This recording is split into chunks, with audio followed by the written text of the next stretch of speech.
Oke, selamat sore. Ini kita masih di bagian satu, tapi kita masuk ke chapter 2. Chapter 2 itu kita bahas tentang International Flow of Funds, atau disebut juga kalau ditranslate arus uang internasional. Nah, ini pengantarnya. Bisnis internasional difasilitasi oleh pasar yang memungkinkan aliran dana antar negara. Oke, nanti siapa yang fasilitasi kita akan bahas. Kemudian ada yang kedua adalah peningkatan transaksi dari bisnis internasional menyebabkan adanya aliran dana antar negara. Yang ketiga, manajemen keuangan dari MNC mengawasi neraca pembayaran agar dapat menentukan bagaimana aliran dana transaksi internasional yang berubah setiap saat. Neraca pembayaran ini, kita kalau transaksikan kan neraca pembayaran.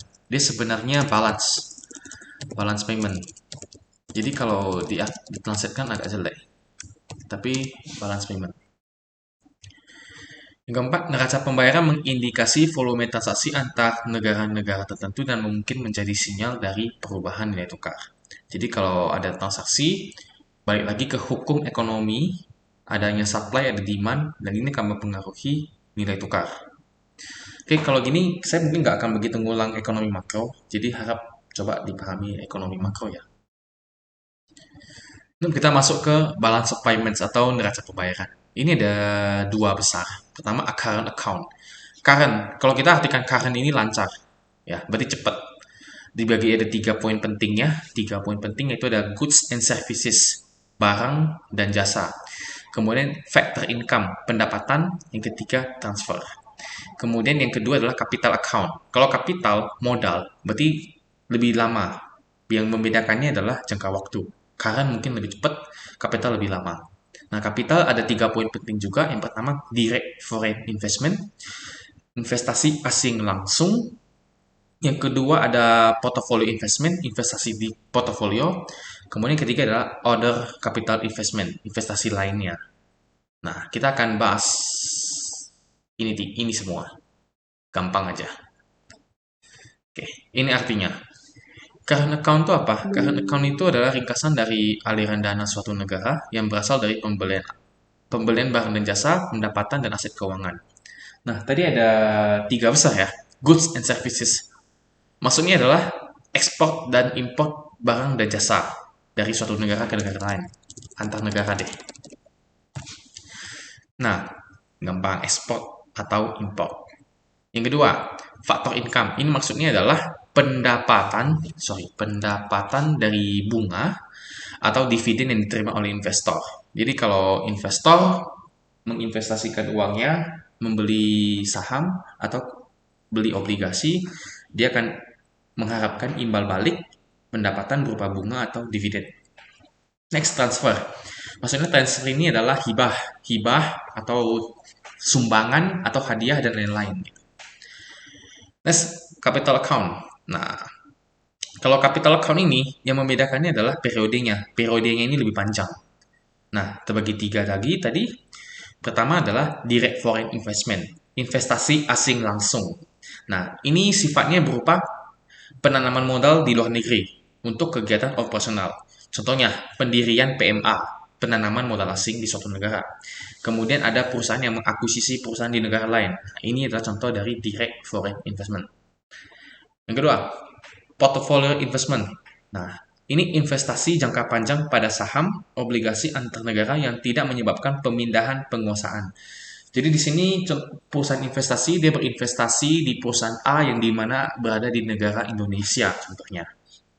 Nah, tapi dia mungkin investasinya hanya sebatas sekian dibudgetin, di mana ownership-nya mungkin hanya 3% dari total gitu. Sehingga nggak ada yang namanya pemindahan penguasaan. Nah, gampang. Ini juga hampir sama seperti factor income ini. Tapi ini investornya pribadi, ini mungkin ini korporat, skala lebih besar. Next adalah other capital investment. Ini adalah investasi jangka pendek pada pasar uang negara. Ya, jangka pendek berarti di bawah 1 tahun. Kalau dua ini bisa lebih lama, lebih dari 1 tahun. Kalau yang ini sifatnya cepat banget, cepat banget. Mungkin antar bulan aja, gampang. Nah, selanjutnya adalah international trade flow atau arus perdagangan internasional. Kenapa terjadi arus perdagangan internasional? Nah, ada 4 faktor utama yang menyebabkan atau mempengaruhi arus perdagangan internasional. Pertama, inflasi. Nah, ini logikanya gampang banget. Jika inflasi tinggi, maka konsumen atau perusahaan akan membeli barang dari luar negeri. Kita kasih catatan, jika harga lebih murah. Itu udah otomatis orang pasti akan mencari produk yang lebih murah. Even dulu, kalau kita pas itu belum ada suntik IMEI, banyak orang Indonesia yang juga beli iPhone atau apa di Singapura karena harganya yang lebih murah. Karena sekarang diketatkan IMEI, makanya orang nggak mau beli lagi ke sana. Next, pendapatan nasional. Ini adalah pendapatan nasional negara. Kalau orang bilangnya sih GDP. Nah, kalau Sri Mulyani suka bilangnya GDP. Jika pendapatan nasional tinggi, atau berarti pendapatan masyarakat itu tinggi, maka masyarakat itu daya belinya akan semakin tinggi. Nah, ketika daya beli tinggi, tentu permintaan barang, mau dari dalam negeri atau dari luar negeri, juga pasti tinggi. Itu udah hukum alam. Next, kebijakan pemerintah. Nah, kebijakan pemerintah terhadap ekspor dan impor, contohnya tarif ya, dapat mempengaruhi ekspor impor negara itu sendiri. Nah, kalau di kita, di Indonesia, itu tarif ekspornya 0%. 0%. Kecuali ada beberapa hal, kecuali beberapa item lainnya. Contoh, batu bara, CPO, dan lain-lain.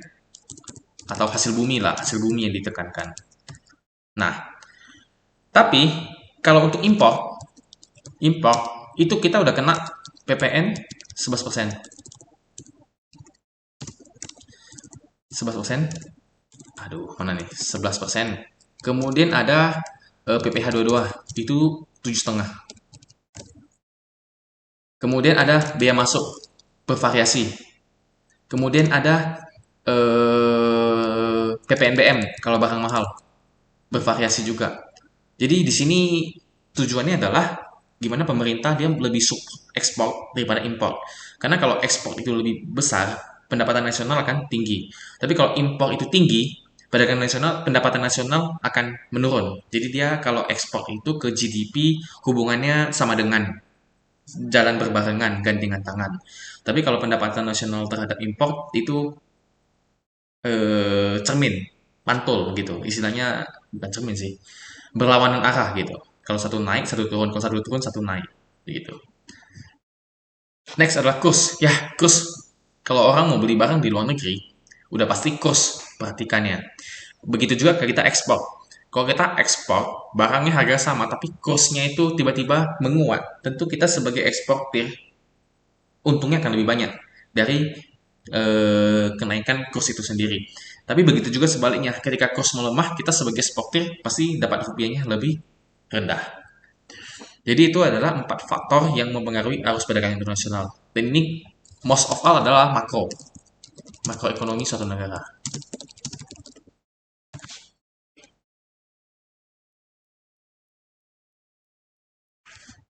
Nah, selanjutnya adalah international capital flow, arus modal internasional. Jadi di sini bedanya hanya di hanya di trade satu trade yaitu perdagangan. Nextnya adalah kapital atau modal atau investasi lah. Nah, international capital flow itu berupa direct foreign investment, investasi asing langsung, dan investasi portofolio. Berarti kalau kita balik ke slide ini, yang ini dua. Oke? Nah, sama faktor yang mempengaruhi direct foreign investment itu kebanyakan juga ekonomi makro. Nah, contohnya apa? Labor. Labor ini apa? Tenaga kerja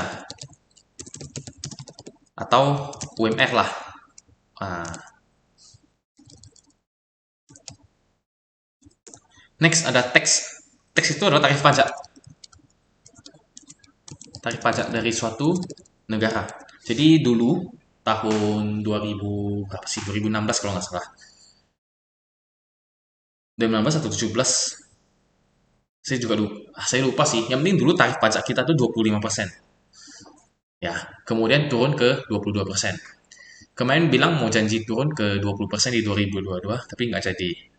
Nah, ada lagi kalau misalnya investasinya tuh ke sektor yang ramah lingkungan, itu diberikan diskon lagi, diberikan diskon tarif pajak. Nah, jadi tergantung kamu investasinya apa, kemana gitu. Kalau tujuannya green, lebih rendah lagi tarif pajaknya. Atau nanti kalau misalnya IPO atau initial public offering atau di perusahaannya tersebut listed di bursa, itu dapat lagi tarif diskon pajak 5%. Next, ya exchange rate atau nilai tukar seperti yang saya bahas tadi ya. Nah, next adalah market. Pasarnya gimana? Contohnya gini, kalau pasar nih gini, kalau misalnya sebuah produk itu produk Asia, pasarnya dia mau cari pasar Asia, tentu dia harus bangun pabrik di sekitaran pasar Asia. Tujuannya apa? Meminimalisasi cost dari eh, pengangkutan gitu, distribusi cost gitu itu dikurangi. Makanya pasar itu diperhatikan juga. Next adalah pertumbuhan suatu negara. Pertumbuhan. Jadi tengok pertumbuhan manusianya gimana, pertumbuhan income-nya gimana, daya belinya gimana, itu diperhatikan.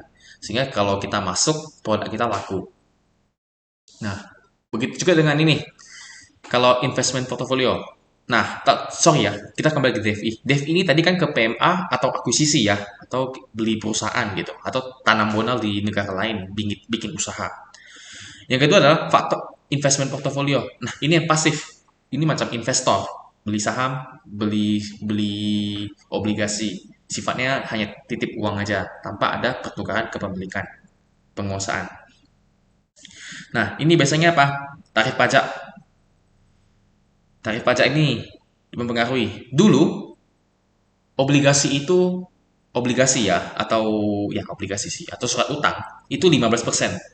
Sekarang udah diturunkan jadi 10%. Nah, ini pengaruh nih tarif pajak bunga 10%. Kemudian ada dividen. Nah, dividen ini dulu 10%. Sekarang bisa bisa nol. Berarti ada dua tarif, 10% dan 0%. Nah, ini ada kondisinya. Kemudian ada suku bunga dan nilai tukar sama ya. Suku bunga.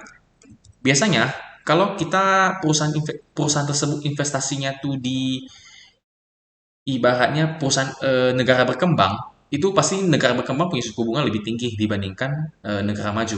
Even di Amerika dulu sebelum krisis suku bunganya hanya 1%, 0, sekian persen, sedangkan di Indonesia deposito aja 6%. Nah, itu yang membedakannya. Kemudian ya nilai tukar, jangan sampai investasi di negara yang nilai tukarnya jeblok, contohnya kayak Zimbabwe atau kayak Venezuela gitu. Which is kalau kita investasi di sana return tinggi pun percuma karena duit kemakan inflasi atau kemakan nilai tukar sendiri gitu. Next ada dampak.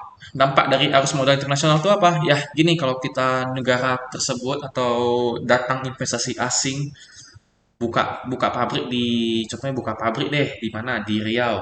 Itu ketika dia buka pabrik dia butuh tenaga kerja orang Indonesia apalagi sekarang ada aturan dari pemerintah harus ada tenaga kerja lokal itu berapa persen. Nah, tentu lapangan pekerjaan terbuka. Ketika orang bekerja dapat duit, dia bisa beli barang untuk kebutuhan sehari-hari. Ketika dia beli barang, terpenuhi kebutuhannya, masyarakat miskin secara secara total akan berkurang. Kemudian ekonomi bergerak, orang akan terjadilah perputaran ini. Orang akan belanja, terjadi perputaran ekonomi. Itu sih salah satu dampak arus modal internasional.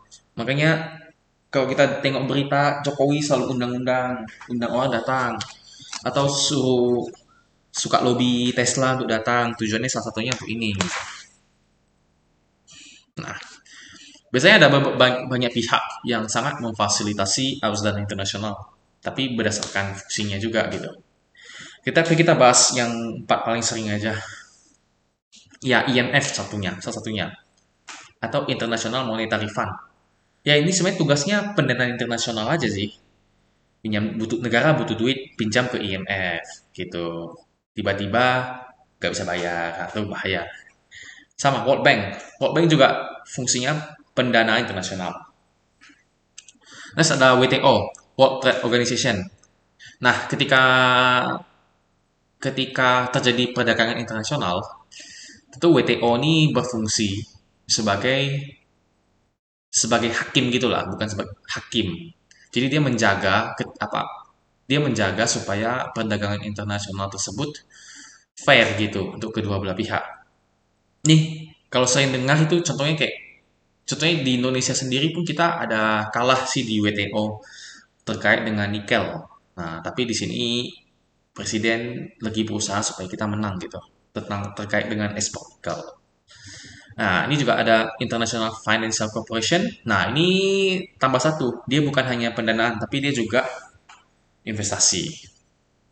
Nah, sih gitu aja sih untuk bab 2, gampang-gampang aja terkait teori mengenai eh, International Flow of Funds. Thank you.